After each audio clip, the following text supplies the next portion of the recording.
How you all doing out there? Thank you. Thank you. Thank you.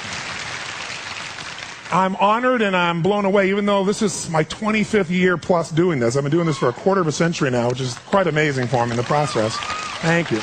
And I've had the privilege now of working with more than 3 million people live in events from more than 80 countries around the world. So at this stage, I got to tell you something. I could be an idiot, and I would know that there are certain patterns that cause people to be fulfilled, to be happy, to fit, to be strong, to feel alive, to be vibrant, to have passion in their life, to do well financially, but even more importantly, emotionally, psychologically, spiritually, in their health and their relationships.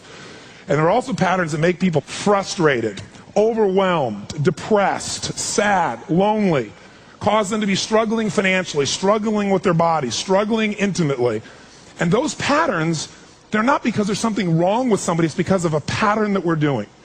And I've spent a quarter of a century of my life basically studying the most successful people in the world and the most challenged, and figuring out what's the fastest way to create a change in basically developing the one thing that all people have in common who succeed. They're leaders. This is a leadership program. Because I don't care what style you are. I don't care if you're a mom. If you're a great mom, you lead your child. You're not led by your child. Or a great dad. If you're a great business person, you're a great salesperson, you're a great negotiator, you're a great anything. You're a great human being. This has been my entire life's obsession. What makes the difference in people's lives? And that leadership component, as I say, doesn't always mean somebody follows you. A leader is somebody who lives life on their terms. That you will never settle for less than you can be or share or give or create. It's not what we get that makes us happy. It's who we become. How we live our life, who we are as a person. People can take away all the things, but who you become, no one can take away. And the problem is most of us are trying to be something we're not. And it isn't so much about change, about changing yourself. The change happens when you be yourself. Know thyself, that's the hard part for most people, and then be thyself. Because most of us in our lives, out of our desire for respect or achievement or love or connection or something, we've been trying to be the way we think we'd have to be in order to get that love, respect, appreciation, whatever it is we've been after at some unconscious level. And we've been doing it so long that we think that this is who we are. Because success without fulfillment is failure. And I can't tell you how many people I work with who are supposedly the best in the world at what they do, and they have more money than they can spend, and they have all these people that love and respect them, and yet they're unhappy inside. Because if you want to know what's really you, where you're going to be alive is when it's really you. And you may even think you know who you are because you've been living a certain way, but I'll tell you how you'll know. You'll feel euphoric, you'll feel strong, you'll feel unlimited, you'll feel free. I have seen, out of 3 million people around this earth in 80 countries, I've seen just about anything you can see, and there are only so many patterns. And what you're going to find underneath all of this behavior is we have the same needs. There are 6 human needs we're going to review tonight.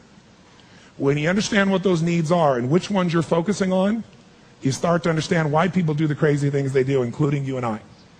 And you begin to understand, hey, there might be a better way to meet my needs, and I don't have to get caught up in this game of stress and frustration and upset, or I could really help this person I care about, because I could see what's really going on. Part of what we want to accomplish here as leaders is we want to become practical psychologists.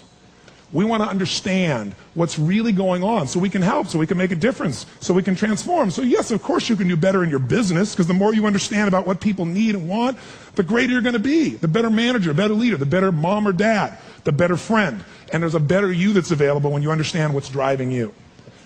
But most of us are running patterns over and over again. And we want to free that up. To free it up, we got to break the pattern. We got to do things that are different. So we're going to do something different. I'm not here because I believe in positive thinking. If you think that's what I believe, you don't know much about me. I'm not one of those people that believes you're supposed to go to your garden and chant, there's no weeds, there's no weeds, there's no weeds, there's no weeds. There's weeds right there. All right, that's what I believe. Here's what I believe. I believe that if you really want to be effective, you got to tell the truth. In fact, there's 3 mandates of leadership, if you want to jot them down, that may be the foundation of everything that I believe, and I hope that you will see as something that's useful for your own life to remember, because it's so fundamental. So the first mandate to leadership is not just to be positive. The first mandate to leadership is see it as it is, but not worse than it is. The first secret to being an effective leader in your life, whether it's you want to lead your body from the location it is right now you're unhappy about, you don't have the energy you want, your body's not where it wants, to where you want to be, that's leadership.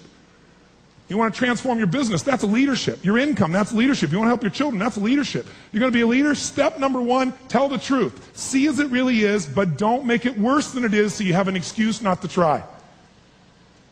What takes guts is to put yourself on the line. What takes guts is to say, I'm going to make this work. What takes guts is to say, I'm going to believe, knowing I could be disappointed or devastated.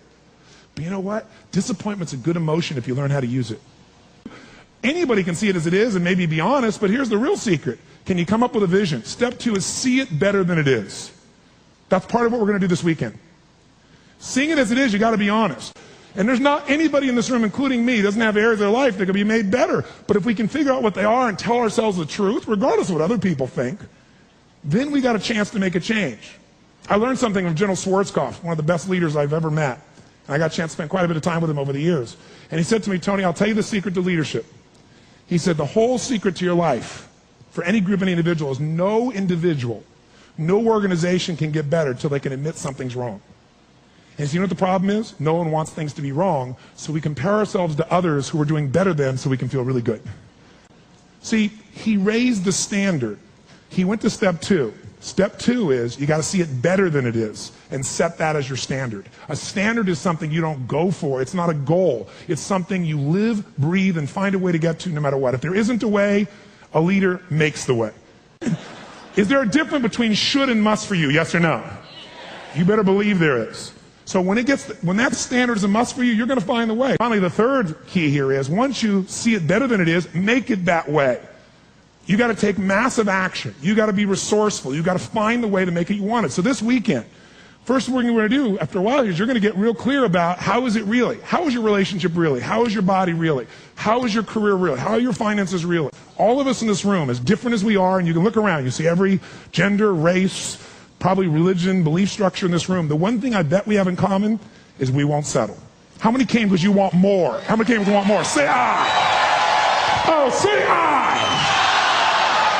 So whatever that more is that you came for, more energy, more focus, more determination, more confidence, more certainty, more love, more success, more playfulness, more of your body being where it is, more of your spirit alive, whatever it is, I can tell you this, whatever you think you came for, that's not why you came.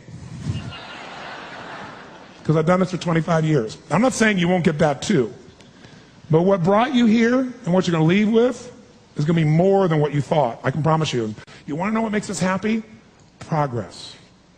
That's it. I don't care what you've achieved. If you don't feel like you're still growing, if you don't feel like you're still contributing, if you don't feel like there's some progress in your body or your mind or your relationship or your business, if you don't feel like there's progress, you're going to be unhappy. I don't care how big your life is compared to other people. Progress is the game, my friends. It's being alive. And if we're going to be alive, absolutely. Whatever your game plan is, it's ultimately to get to a certain feeling.